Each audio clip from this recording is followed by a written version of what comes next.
Mr. Snelling here. Just wanting to talk you guys through the work for this week. So I just want to kind of go through. So there's two things that are in there. So you'll have the PowerPoint that you'll be able to look at, and then you'll be able to edit your own version, I hope, of this workbook, which has the tasks that you would do. I think this might make it a little bit easier to do, so you can kind of keep everything in one place. So you would use this alongside your PowerPoint. But if you do find that you're struggling to do it all on a computer or your phone and stuff like that, you could print this off or you could do it on your own paper. This just might give you a tool that you can use. We're quite happy whether or not you use this or you use your own thing. Whatever you want to use is absolutely okay. All right, so we're going to go through, and so obviously we're talking about Mexico still. So we're looking at modern Mexico, that's what that should say. We're looking at modern Mexico. I'll save that now. We've talked about Mexican history with the Aztecs and the Mayans and sort of some of the stuff that went along with that. We've talked about Mexico culturally, where you guys looked at the Day of the Dead and some of the religious practices. And now we're going to talk about modern Mexico. Next week, you're going to be discussing geography in Mexico there. So really quick, so basically we've got this whole thing, we go through and we're trying to figure out what we're going to do. So we're going to look at Mexico in a whole. And so the first section that we're going to look at is economic inequalities, political violence in Mexico, and drug cartels. All right. So Mexico is basically, it's this amazing country. It's beautiful. It's stunning scenery. Everything about it is just fantastic on some of the surface. But it's also a country that's effectively in war with itself on several fronts, and it has a bit of a bad reputation whenever you would think about it. So for the first task, what you're going to do, and you can see, you can use this, you don't have to use this, is you're going to write Mexico in the middle of your page. And then I want you to go through and you need to have at least 3 facts from each challenge. Alright, so task 1, this is all in section 1. So the first challenge, so then you just need to write down 3 facts, put some bullet points. Actually, I might do some bullet points in here. I think that might make it a bit easier for you guys to do. And yeah, I'll make sure those are in there. But you don't have to stop at 3. So what I'll do is, like I said, I'll make sure those are in there. And you don't, once again, you don't have to stop at 3. So I'll make sure that you have some extra ones in there as well. Okay. So we'll have at least, I'll put like 5 or 6 of them in there, so you could just type straight up. So basically, the first one we're going to look at is economic inequality. So when you look at that, Mexico is one of the highest rates of inequality. So the richest 1% of the population is really wealthy. They live really extravagant lives. Yeah, so the richest 1% own almost half of the entire country's wealth. So that means half of the money in Mexico is owned by 1% of the people. Mexican government also estimates that only 33% of the country lives in moderate poverty, and 9%, or 33% of the country lives in moderate poverty, and 9% lives in extreme poverty. So that's where they're living, and they really struggle to make daily ends meet, and that's really high. So this is what it might look to live in extreme poverty in Mexico. Okay, right. Challenge number 2. There's quite a lot of political violence. So basically, taking part in Mexico is a really dangerous thing to do. So if you disagree with politics, there's a chance you might be attacked or killed. So in the last 9 months, so if you do try to bring about change, and you're trying to bring about change the right way, there's a chance you may be assassinated. So there were 132 politicians killed in 9 months leading up to their last election, and 22 of Mexico's 31 states have seen political assassinations since it began. So if you are someone who's trying to bring about change, it can be quite a dangerous thing to do. Issue 3, which kind of fits in with issue 2, is dealing with the drug cartels. Okay, so more than 200,000 people have been killed since the Mexico's government declared war on organized crime in 2006. 200,000 people since 2006. And the military offensive has led to the destruction of some of the drug gangs, splits within other groups, and emergence of new groups. All right, so there's been a lot of different things popping up. All right, there's been widespread corruption, which is where you have crooked politicians and stuff like that. And there's no end in sight to the violence. So it's basically it's really rough. If you did notice as I went through there, though, there was at least 3 things that were bolded. If you want to expand on that, this is a could part of your should task. If you want to expand on the bits of information, this is a really quick overview. You can do your own research and fill that out a bit more. But that's kind of what you need to do to fill out section 1. And I'll make sure I have at least 4 or 5 bullet points in each of these whenever I upload it. Could discussion questions. So there's 3 on this one. So if you can do these, answer them in full sentences, please. You don't have to, but it would be good to do it. Describe the impact of economic inequalities in Mexico. Number 2, describe the nature of political violence. So what's political violence like? And describe the relationship between drug cartels, Mexico, and the US. Now, we didn't talk about that too much, so if you want to, research these questions and see if you can answer them to go a bit deeper. Okay, that might come where if you fill out some of your own information under the political violence side, that might help you answer some of these. But that's a bit of a challenge for you. All the information is not in the PowerPoint that you might need for that, but it's a good challenge for you to do some research.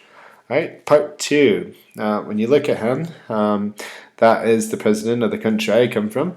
So one of the main things that he's campaigned on is building a wall between Mexico and the US.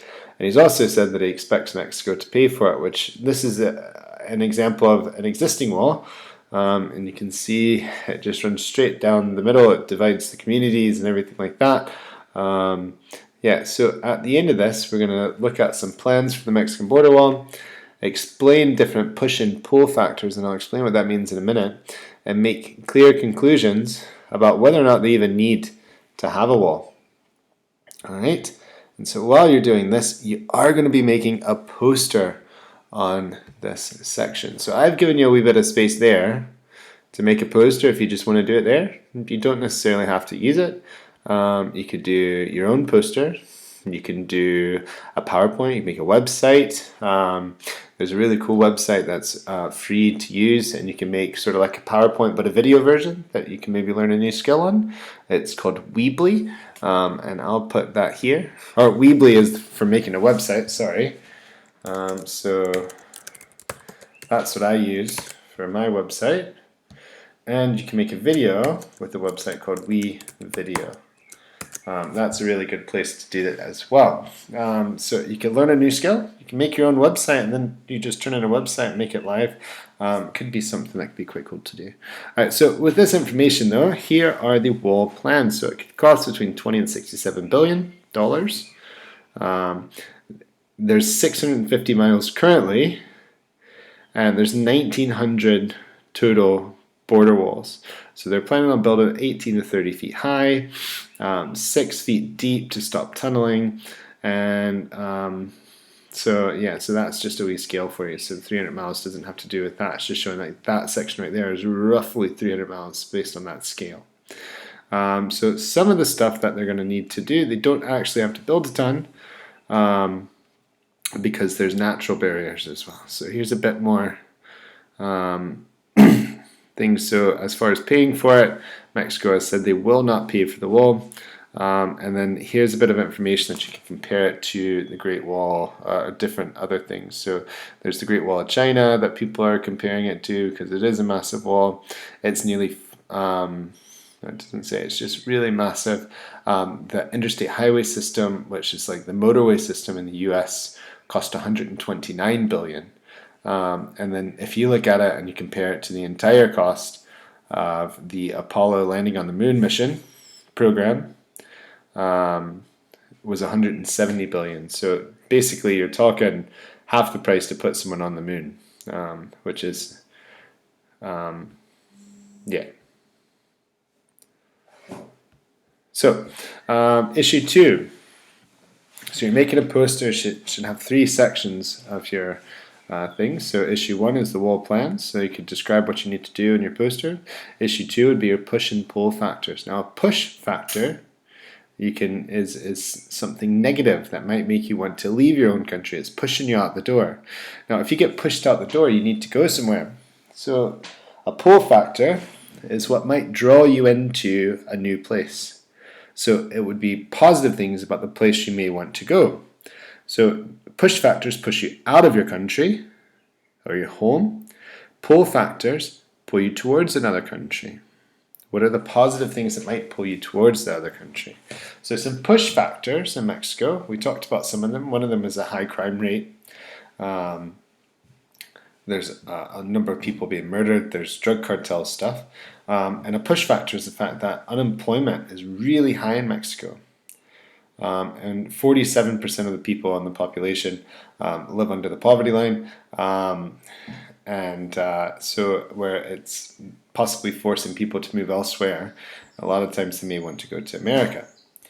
Right? So pull factors, things that might make you want to move to America and leave Mexico, that would draw you to America, pull you to America, would be that safety and security. But if you really look at it, in some cases you could look at, and the US has higher levels of violent crime across the entire country. So that's led to less Mexican people trying to move to America because there is quite a lot of violence in America as well. It seems like it's a lot safer, but potentially can not be. Maybe you could look at what's happened with the Mexican migrants who have been put in jail as they cross the border. Okay, job opportunities. So basically, you may think that it might be a really good idea to go to America because you may find better jobs. All right. So anyone who has the opportunity to earn more money in the US, they may want to go there because they don't want to live in poverty. So the US has a really low unemployment rate in comparison to Mexico. It's 4 times as low, and incomes are 5 times as high. But for Mexican immigrant families, it still has quite a high rate of unemployment compared to people born in America. So it's not always greener, but that chance of getting a decent job is what might draw you to America.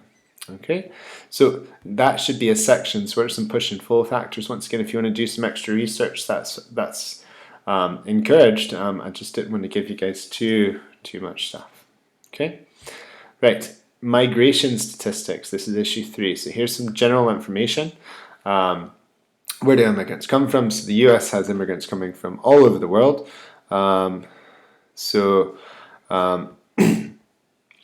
Mexico is the top origin country, so 26% of all people moving to the US are from Mexico. But the next largest is China, India, Philippines, and El Salvador. Primarily though, this is something that's quite interesting when we're talking about the wall. Immigrants arrive to the US via plane. Now, if you're building a wall, that might be something you might think about with your conclusion about effective ways to stop people from entering your country. Doesn't necessarily involve a wall.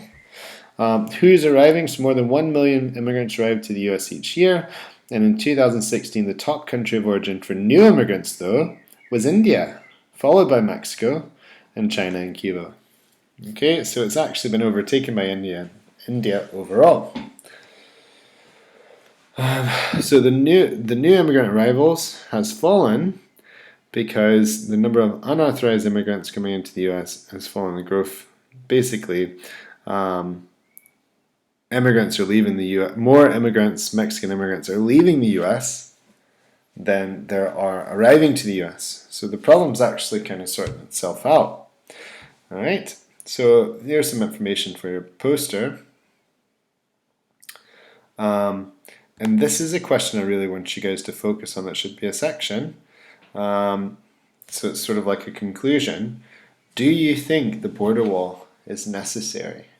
Feel free to do your own research and expand on that if you'd like. So there's some good discussion questions there, and if you look, there's some space. There's the discussion questions here as well. Describe plans for the US-Mexico border. So what are the basics of the plans if you want to do that?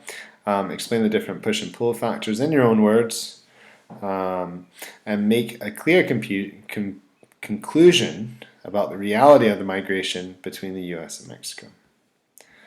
All right, then finally, Mexico is a place that is rich in opportunities. There's opportunity to better itself and kind of figure out. So as you guys, and we talked through these notes, I've done the first one for you. I want you guys to fill in the information on the table. The table's here. Once again, if you want to do it on your own paper, don't care, absolutely fine. Just send pictures to your teacher. So Mexico is a country that's seen as poor and struggling, especially when it's compared to the US just across the border. But there are different opportunities the country may be able to take advantage of to make itself stronger. So we're going to look at some of those. All right, so the first one is a competitive economy. Now the bold bits are kind of, I might see if I can change up the colors and make this easier. The bold bits are sort of where you can look and see some of the information. This is one I'm going to have to change some stuff with that because it's quite hard to read. So I'll see if I can tweak that whenever I actually make this all go live. So having competitive economy means that businesses in your country are able to make things faster and cheaper than other countries. All right, that's being competitive. All right, so that's a description of what it means to be competitive. Now look over here, competitive economy, and then right there it says it's cheaper and faster to make stuff than other countries. So you list it and then you say what it is. Now we're going to look for an advantage and a disadvantage. So this could be very good for Mexico. So if it's going to be very good for Mexico, would that be an advantage or a disadvantage? All right, so this could be very good for Mexico because it means their businesses will get orders from abroad. So their businesses would get more orders. And you can include extra stuff in there outside of the bold bit if you want. They could get more profit, hire more workers, and then that can help the country, help the economy. But there's a big risk because many Mexican companies don't have the newest technologies and the best ways of working. So not everyone has the technology that's needed. Okay, then you go through and you do one for a free trade agreement. I'll leave that for you guys to read through on your own. Oil money, the fight against corruption. So I did one for you. Then there's 2, 3, 4. So there's 4. So I've got an extra spot in this box that you don't actually need. So there's 4 opportunities in Mexico. So that's it. You just basically go through and fill that out. And then it can answer the 4 discussion questions, list 4 different opportunities that Mexico has to develop its country. Explain why 2 of these might be really good for the country. Explain why 1 might not be that great for the country whenever you read through them. And number 4, which of these opportunities is most likely for Mexico, most likely to succeed for Mexico and why.